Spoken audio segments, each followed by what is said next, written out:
Joining me are three MEPs, Deirdre Clune, Marcus Pritzel and Stephen Wolfe. Now, could Emmanuel Macron, the French president, be the new radical leader of Europe? This is after the German elections and Merkel's slightly disappointing election for her, and also the speech he gave this week in which he outlined his pro-integration, pro-serious reform agenda for Europe as a whole.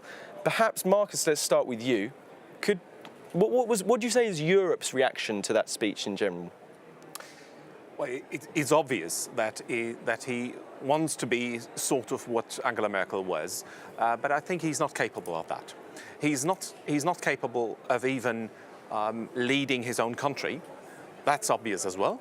The French public is very much against Macron now, and you can't be a strong leader for whole Europe if you're not a strong leader even in your own country. So I think this is not going to work for him. When you say that, is that opinion polls you're talking about, or is that his agenda, particularly in terms of the economic and labour reforms he wants to put through? When you say he's not able to manage his own country? No, the opinion polls in France show that, well, of course, because of his agenda, the people are not behind him anymore.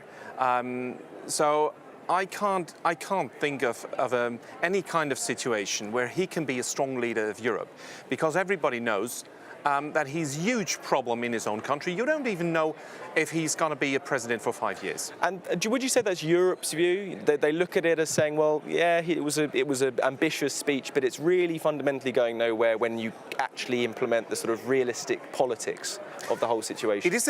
It is an ambitious speech, of course. It is very much. It is very dangerous for German politics. It's very much against our economic interest. It's very dangerous for the German position within the EU. Well, in a way, it's also my hope that's not going to work. Stephen, I mean, if we're to listen to Marcus there, why did Macron give this speech? If he knows he probably does know that he politically will not be able to, be the spearhead achieving this kind of change. What was the reason for it, do you think? Well, look, Macron the radical doesn't really work. Macron the minuscule is really what I'm really thinking he could end up becoming. You look at the French elections, it was clear that a third of the population decided not to vote for any of the two people that were leading to become president.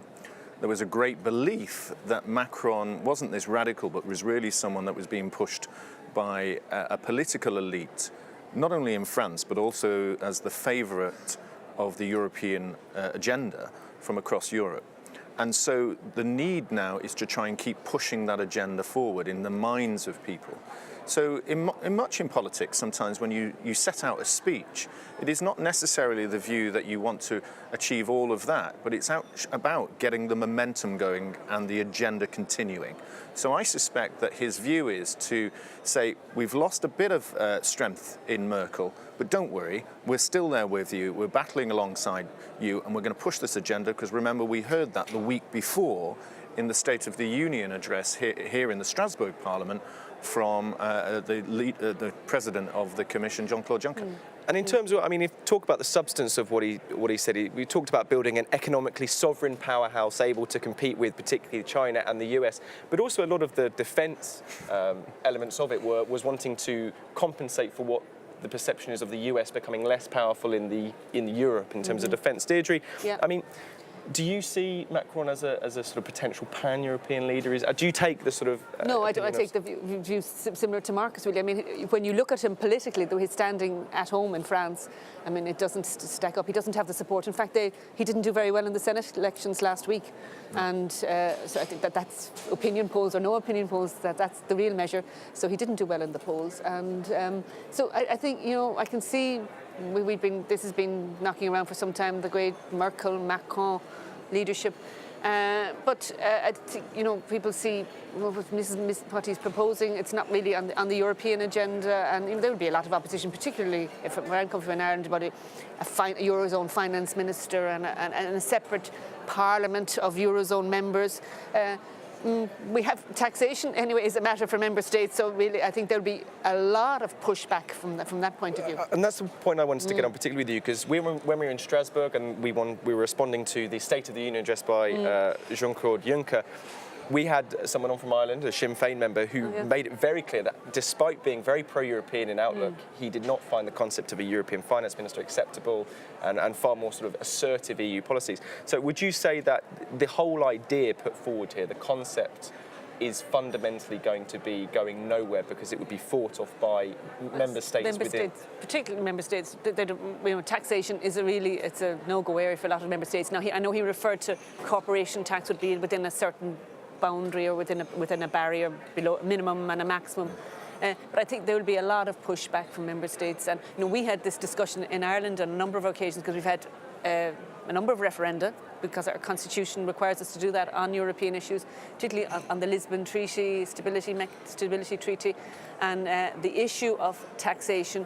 Taxation was clearly a matter for member states, and there's a unanimous that it has to be unanimity, and even to change that requires unanimity again. So, that's all the difficulties. You're not going to get there. Marcus, I just wanted to pick up the point you made about it being dangerous to Germany. I mean, surely the idea of a reunified Franco-German alliance and strength from the centre of Europe being able to effectively dictate the direction of Europe, that surely is a good thing for Germany in terms of the future, being able to dictate the course of European politics and policy.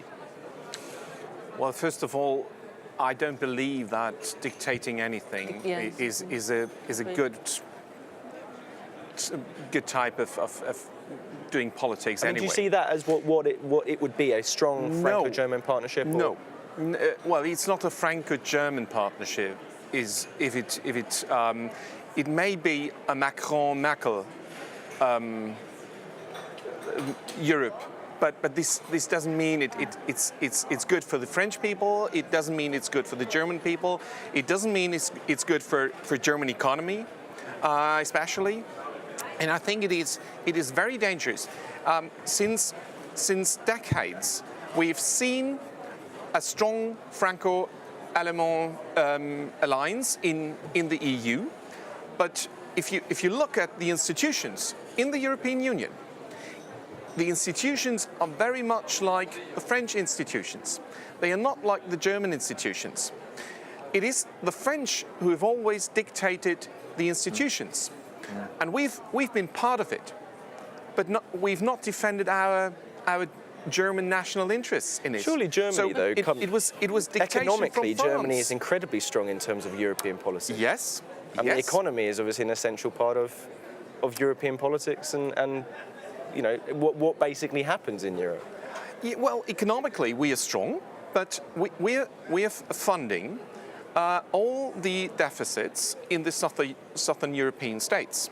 So earning money economically and spending it on financing southern European states may seem to be a strong position in the short run, but in the long run you're going to lose the money, all of it, and this is not going to work.